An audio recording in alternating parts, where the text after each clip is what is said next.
Hello, everybody. It is Thursday. How are we doing tonight? Welcome to Thursday. It is Thursday. How are we all doing? How is your Thursday? What are you all grateful for this Thursday evening? It is Thursday evening. Hey, Adele and Dazzle are with us. Happy Thursday, Kelly. Good to have you on. Good to have everybody here this Thursday. What are y'all grateful for this Thursday? Gloomy day, but no new snow. Today was cold here. Very, very cold. Frigid. Brr.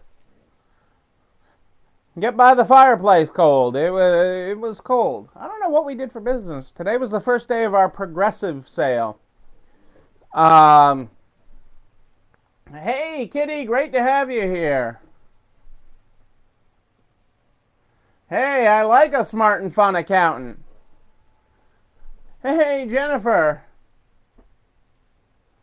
Hey, those seminar registrations are coming in. There's still a seat for you, though. There is still a seat available for you. Those seminar registrations, that's the great thing with being virtual. We can just add another chair. I mean, shoot, I got a chair right here for you. You know, we can just pull up another chair for you. That was a heavy chair. The weatherman says, I have a nor'easter coming. That's why I don't listen to the weatherman. I hope not. I hope not. I don't need it to be cold. But, hey, what the heck. You know, this too shall pass. It is January after all. You know, we are supposed to get some weather in New England. You know, we're hardy nor'easters. And we can handle a little weather. We can handle it. But that's okay, you know. I hope the weatherman is wrong, Kitty. As they are so often. As they are so often. But if we have to, you know, curl up by the fireplace, we will. It would figure we'd get a storm as we head towards this seminar, since we have had a storm every get-together, and that's when we lose power. So I hope the weatherman is wrong. I have joked about it, that, you know, I will be there as long as we have power. But for some reason, the weather has not cooperated all the times with that, and that's life in the country here. Life in the country on this Thursday night. Where's my glasses? Let's go here. Let's get going here.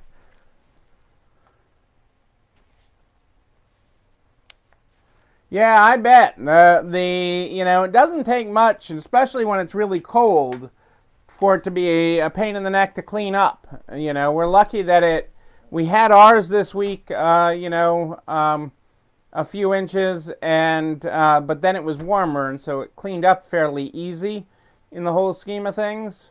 Although my propane delivery truck came before we got plowed out, and it's like, and he couldn't get up our driveway.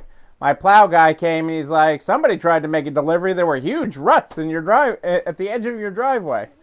They didn't, you know, you gotta be hardy to get up our driveway. You gotta have a heck of a go. Getting down, not a problem. Getting up is another thing. Hey, Pat and the Peanut Gallery are here. Great to have you here. Great talking with you both earlier. We start this program every night with the Good Morning, Good Night book. The Good Morning, Good Night book is how we start this program every night. Every night. Tonight we are on page 118. Good morning. You were lucky enough to wake up today, so come on. Socks before shoes. Let's go. Boom. How about that? What do I got for you tonight? I got a few things. I liked this quote today, and it's from the recently departed Larry King. I remind myself every morning, nothing I say this day will teach me anything. So if I'm going to learn, I must do it by listening.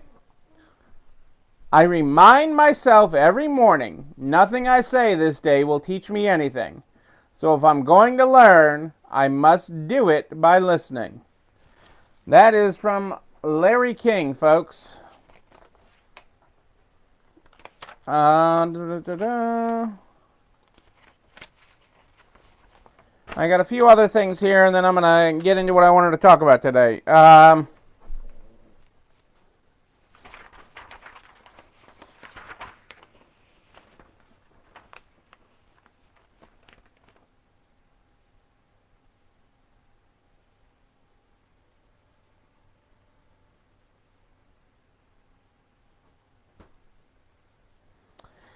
There's some, now that we've had time pass, there's interesting stats on, especially with national retailers, who's paid and who hasn't paid rent.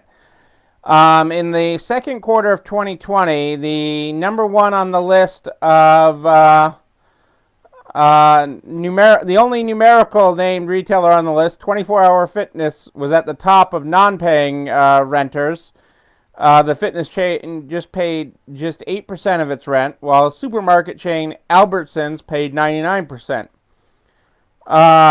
In quarter 3, 24 ratcheted up a little bit, and Albertsons ratcheted down. So they were miles apart, with payment scores of 25% at 24-Hour Fitness compared to 97% of on-time rent at Albertsons.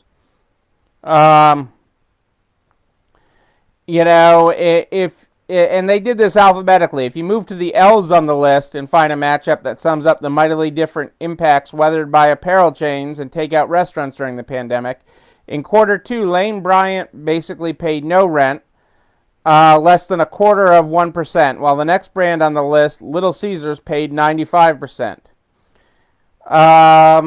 In the R's on the list, Regal Cinema put up 4% of their rent to Rent-A-Center's 75%. The part that gets more interesting in this is rent to sales, okay? The percentage, your occupancy costs, your cost for sales. Putting up unheard of numbers were theater chains with average occupancy costs of 4,410% in quarter 2, meaning that a theater with rent of $4,410 a month, if their rent was $4,410, they did $1 of revenue. Fitness chains recorded the next highest occupancy costs of 193%, followed by apparel chains at 25%. It's just an interesting look at how everybody is doing or has done in the last year. This is an interesting thing for our clothing retailers, which many of you are. And the title is, according to a survey, Retailers Misjudge Consumer Product Priorities. Customers are less interested in where clothing and footwear are manufactured than retailers think. According to a new retail survey, 65% of retailers have established or expanded their local and domestic manufacturing sources in order to gain better control of their supply chain. However, when it came to perception, 68% of retailers felt their consumers valued products made in the U.S., while only 19% of consumers sought out clothing footwear made in the U.S., suggesting a disconnect between what retailers believe their customers want and what actually drives a consumer's purchasing decision. So,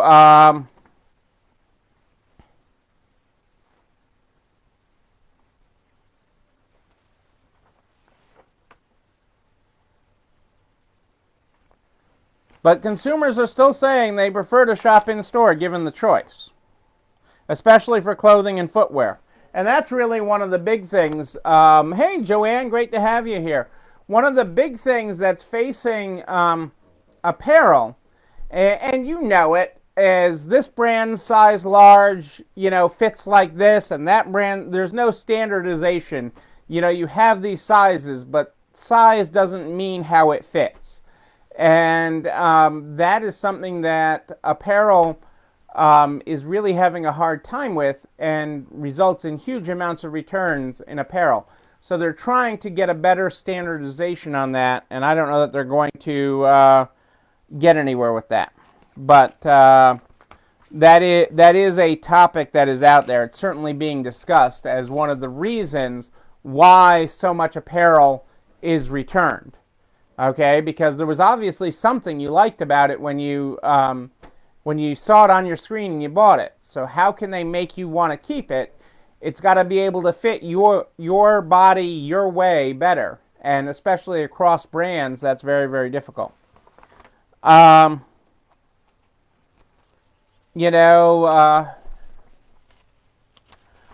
would generally agree with that, but, us men are simple guys, Kitty. What can I say? We're simple. We're simple. We also keep it longer. Whether that's right or wrong is another story, but we keep it longer. The people with the crystal ball think over 10,000 stores are expected to close in 2021. In 2020, the final numbers for 2020 are 8,741 closures, along with 3,304 openings.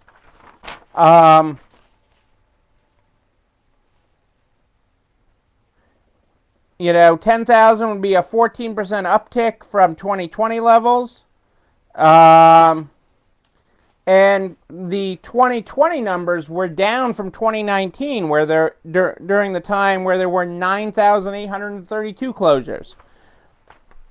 So they think some of the stimulus has helped keep businesses open, and government aid, and with that declining and everything, they think, and rent relief from landlords and such, but they think that will have an effect on increasing store closures. Again, who knows what their crystal ball what will really happen.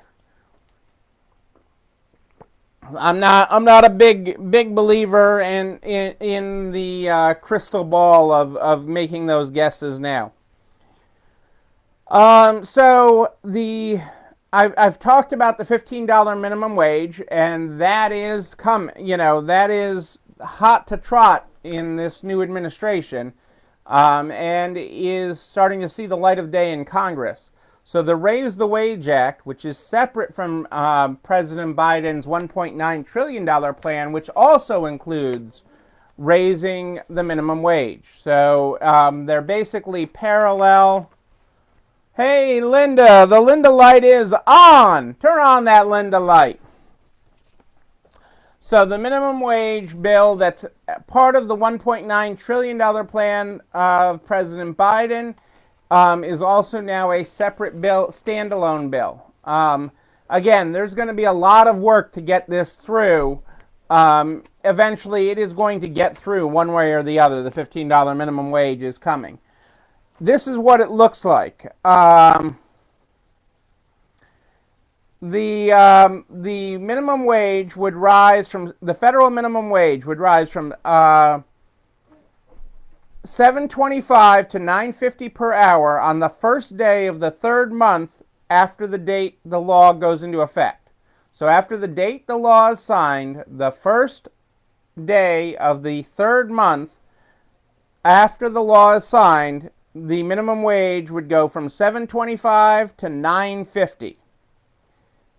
So if your minimum wage in your state is less than $9.50, you would all of a sudden have a $9.50 minimum wage.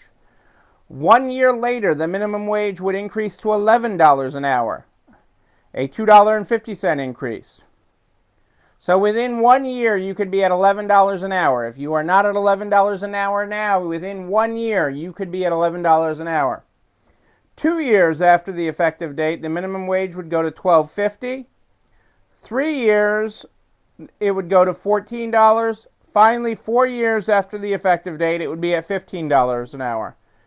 and subsequent increases would automatically be indexed to median hourly wages. The bill also eliminates sub-minimum wages for tipped workers, youth workers, and persons with disabilities. So, and now for some more interesting parts. I've said this is coming, and, this is a train. It's only a matter of when, not if. Okay? According to the Congressional Budget Office, the bill would boost the wages of 17 million workers who would otherwise earn less than $15 an hour. Another 10 million workers otherwise earning slightly more than 15 could also see an increase. However, and this is the interesting part, this is straight from the Congressional Budget Office, 1.3 million other workers would lose their employment. So, 17 million workers who would otherwise earn less would get a raise. Another 10 million would earning slightly more than 15 now could also see an increase. However, 1.3 million other workers would lose their employment. So, this is something to continue to watch. It's important to know about and be informed about. But it is coming. We need to continue to evolve your businesses to be prepared for it. Okay, you need to continue to reinvent and reinvigorate yourself to be prepared. And in an announcement with that bill, Amazon, which they've said it before, has publicly backs the bill to raise the minimum wage to $15 an hour. So Amazon's behind it, Walmart's behind it, McDonald's is behind it. Okay, this bill is going to happen. It may not happen right now. It may not happen as part of these two bills, but you can bet your bottom dollar it's going to happen. That is correct, Kitty. That doesn't make more payroll hours. I mean, I remember, let's say I want to say it was a Hobby Lobby, but it doesn't really matter. I was in a store one day, and everybody was wearing the microphones and everything else. Everybody was wearing the little microphones with the earpieces and walking around and everything.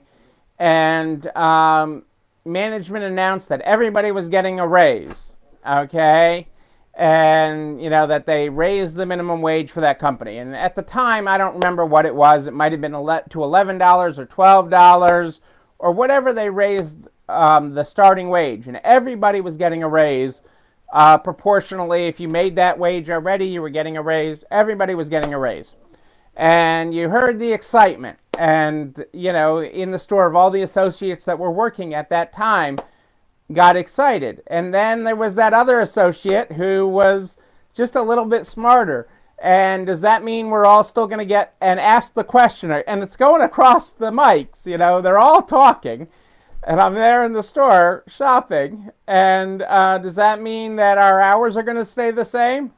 And no, there was going to be a cut of payroll hours, okay? Because obviously if your payroll was going up 10%, you couldn't make up all of that with just profit increases. So it was a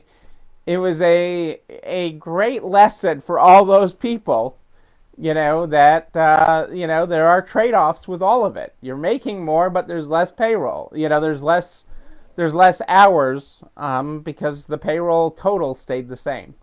So it was really an interesting lesson. Hey, Nebraska Angie, how are you? Great to have you here.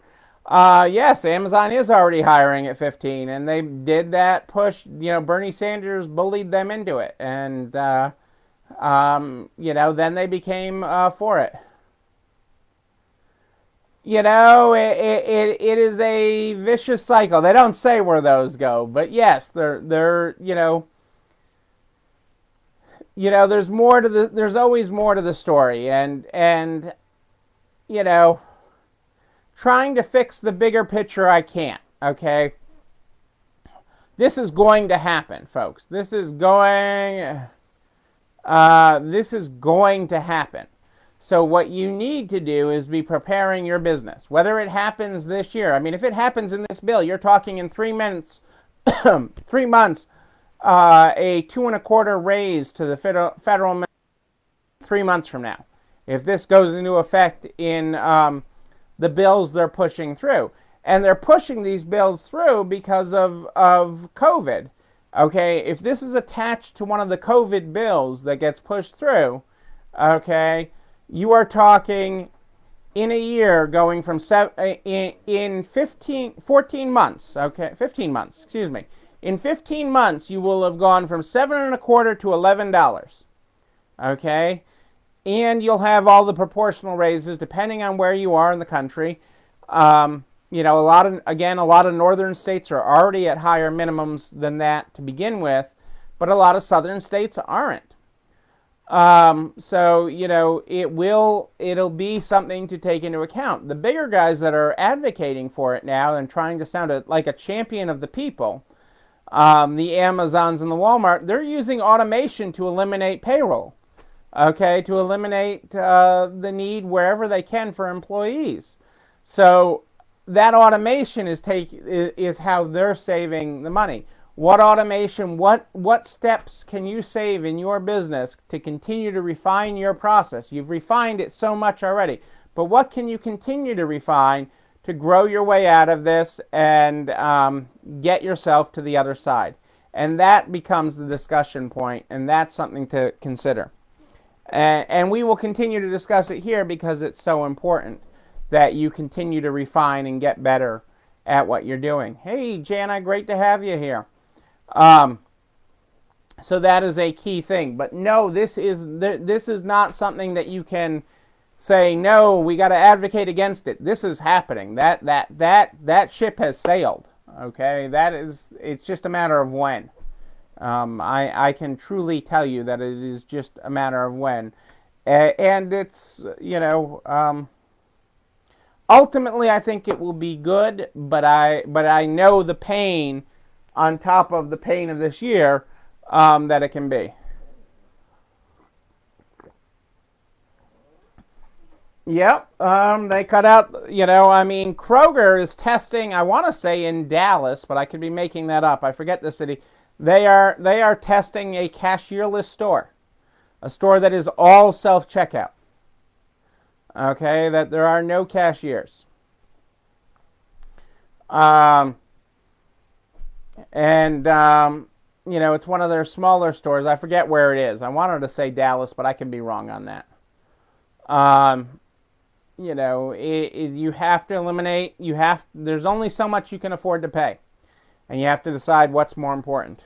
So, in inspiring news, I was in, you know, Costco for a few minutes today, and they have raised the supply of toilet paper. It is no longer limit 1 on toilet paper.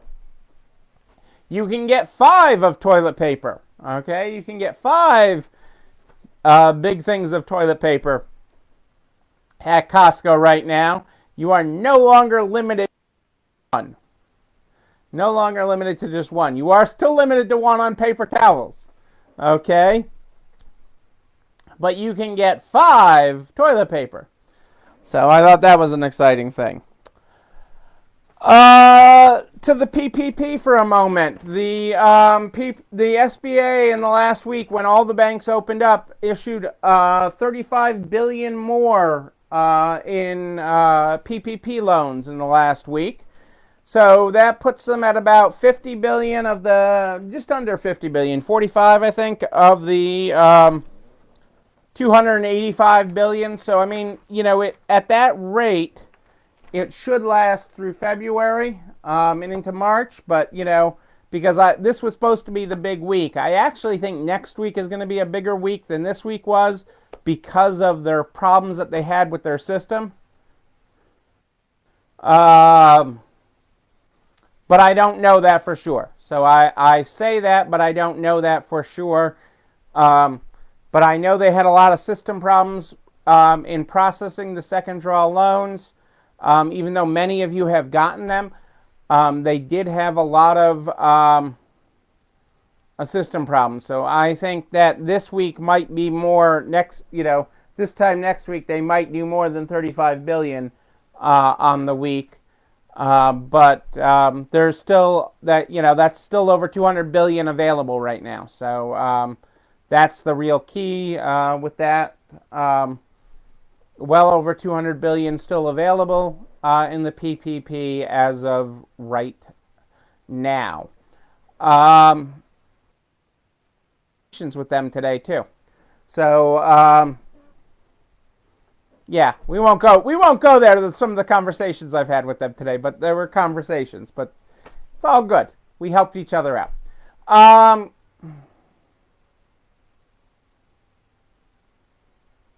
Yeah, there's been a lot of issues. They're getting them ironed out, Kelly. A lot of the banks have had to resubmit the same things multiple times to the SBA because of the computer issues that they've had and the error messages that the SBA's computers have been sending. And part of the process with that is that there's this overnight process now with the SBA. So it's not like they can fix the error, send it back up, and get an instant response. It's now an overnight process to get a response. And then they get a response with another error, they have to send it back up. There are some imperfections in trying to be safer with it, and it's caused some problems. But we're going to get there. They're going to get there. I'm hoping that this week's a turning point for that.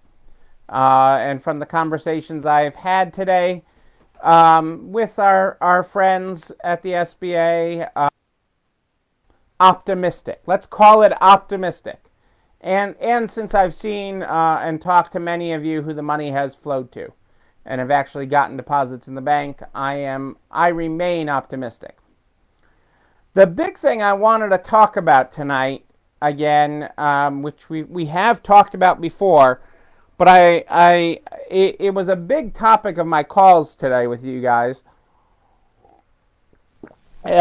was, again, the duplication of benefits. There's a lot of confusion on that. What is a duplication of benefit? And can I count the same thing that somebody gave me money for twice? And the answer is no, you can't count the same thing twice. So if you got money from the PPP and you used it for payroll, but then you got a grant, from your county for payroll, you can't use them for both for payroll during the same period of time. You can't send them evidence of it for the same period. That is duplication of benefits, And you can't say, well, I have payroll at other times too. And that's true, but if you say that you're using it at the same time, you send them both evidence or that you used June's payroll, you had a grant for, and you had the PPP that you used in June, that is duplication of benefits. And that is where you're going to get caught up in problems, not tomorrow, but 2 years from now. And I don't want you to get caught up in problems 2 years from now. A lot of you have followed the example of Julie and gotten some sort of grant, which is awesome, and I'm really excited for those of you that have been able to secure a grant. That's not a loan. It is straight up money, and I am very, very excited for those of you that have gotten that. But most of those grants have terms to them, And most of the conversations I have had with people today about the grants that they have gotten have been, no, it was just, use it for any business purpose and everything. Or I had to show them that I paid a rent check with it, and so I sent them a rent check. But that's during my PPP period, so I'm going to count that towards my PPP too, because I already gave them the receipt for the rent. And you can't do that. That is duplication of benefits. A lot of the grants, when you applied for them or when you received them, have what I like to call those terms of service things, kind of like when you load a new app on your phone. When you load that new app and you hit agree, or you're installing software on your computer and you just keep on clicking agree, agree, agree. I just want to play Candy Crush now. How many times do I have to hit agree? that is the same thing with a lot of these grants. People aren't reading the fine print of, how fast you had to spend it, okay? Many of these grants have time limits, okay? That the eligible expenses you spend it on are within 60 days of receiving it, 90 days of receiving it, some period of time that the grant has to be spent after receiving it. Okay, so you have to have separate expenses. Okay, again, back to the file folder.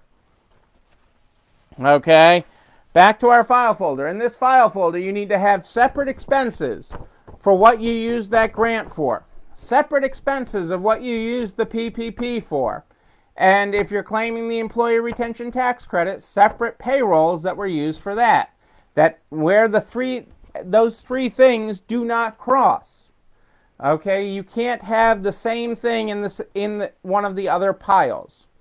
And that is duplication of benefits, because most of these things, even these grants, are funded with CARES Act money.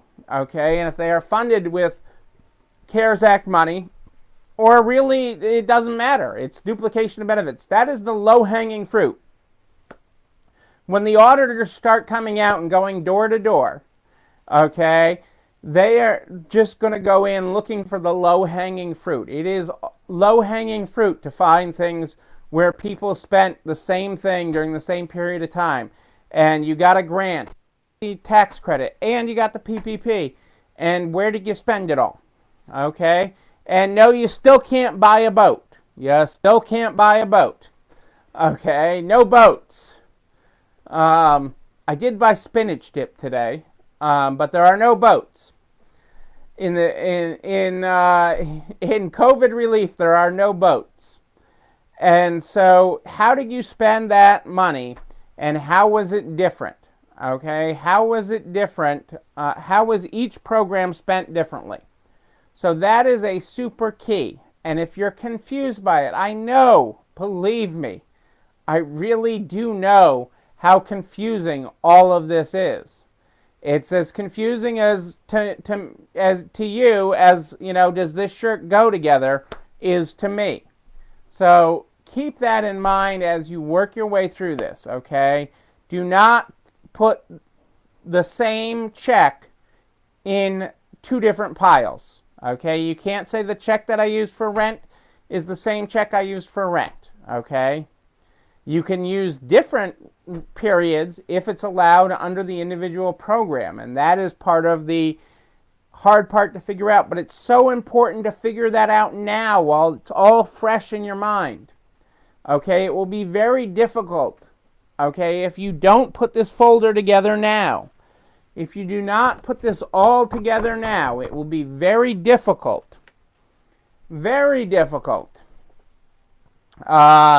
to put this together in reverse 2 years from now when you're being audited. If you're under audit and you're trying to put this together, you'll be at the whim of the auditor who says, well, it looks like you counted this twice, or it looks like you counted this 3 times. And now you owe the government $5,000, $10,000, $30,000. Pick a number. Okay? And you're going to be like, what do you mean I owe the government money? I just can't stress it enough, because it's like, when you're installing that app and you click agree and agree. I mean, why wouldn't you hit agree? If you don't hit agree, you don't get the money. If you don't click agree, you don't get the money. I get that. I get it. I feel it. I am right there with you. Okay? I am right there with you. But we got to find things to put in the other pile. Different checks in different piles. And you're going to have copies of all of that in your folder for each thing. Okay? For your PPP, for your second PPP, for your employee retention tax credit, and each grant. But especially the grants, make sure, because so many of you think that there are no restrictions on your grants. And most of them, after I've dug into them with you, I find the restriction. It's not hard. It's just reading. Nobody likes to read these documents. Nobody likes to read these documents.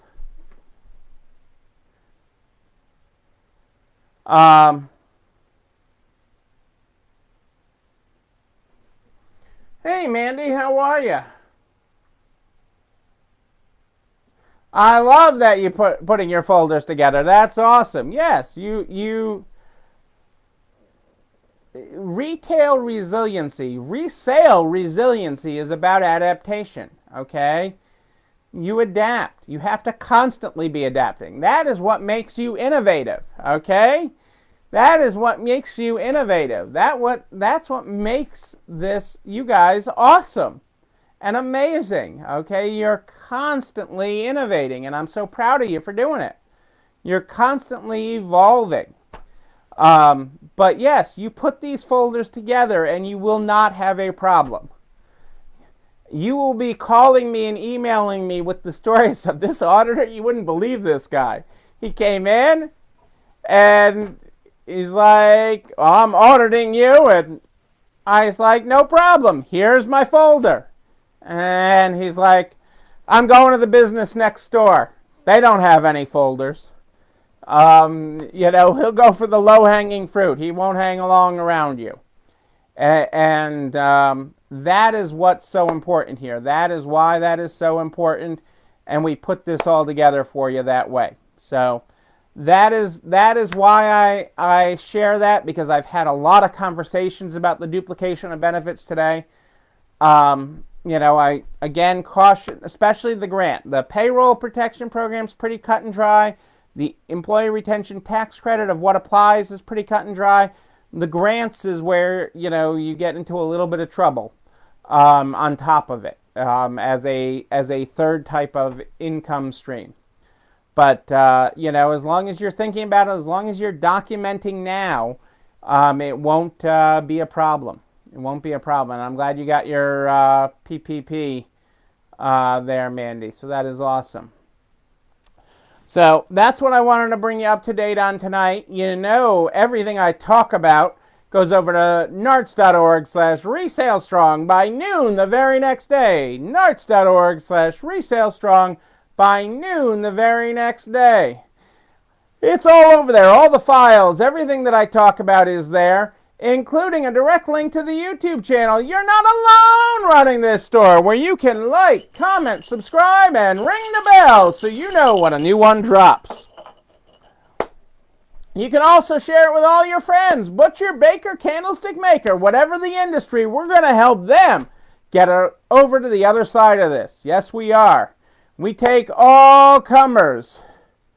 And we're helping everybody to the other side. We also got that great seminar coming up this weekend. The Winter Social Saturday night, the seminar on Sunday. It's going to be amazing. Still time to register. Still got your seat right here at narts.org. You can register. I am here every night at More 8 Than Ish, live in the Narts private Facebook group. Yes, you can find me there, and if you have a question in between, you just email me. Niel, Neil, at ECIstores.com, Neil at ECIstores.com. We start this program every night, with the Good Morning Good Night book. The Good Morning Good Night book is how we start this program every night. If you were not here at the top of the program, our Good Morning today on page 118 is, good morning. You were lucky enough to wake up today. So come on. Socks before shoes. Let's go. Our good night tonight is good night. You were lucky enough to make it through today. So take it easy. Brush your teeth. Au revoir. Let's go. Ladies and gentlemen, I am Neil Abramson. I do like a good party, a wedding, a bar mitzvah, a winter Narts social. What's more party than that? I don't know when we'll be able to party in person, but we will be virtual this Saturday, and I hope you're there too. And I hope that nor'easter that Kitty talked about goes someplace else. I don't know when we'll be together, but I will be back here again tomorrow night at More 8 Than Ish, live in the Narts private Facebook group. But until then, know that you, and you, but most especially you, yes, you lurking behind the curtain, I see you. You're not alone.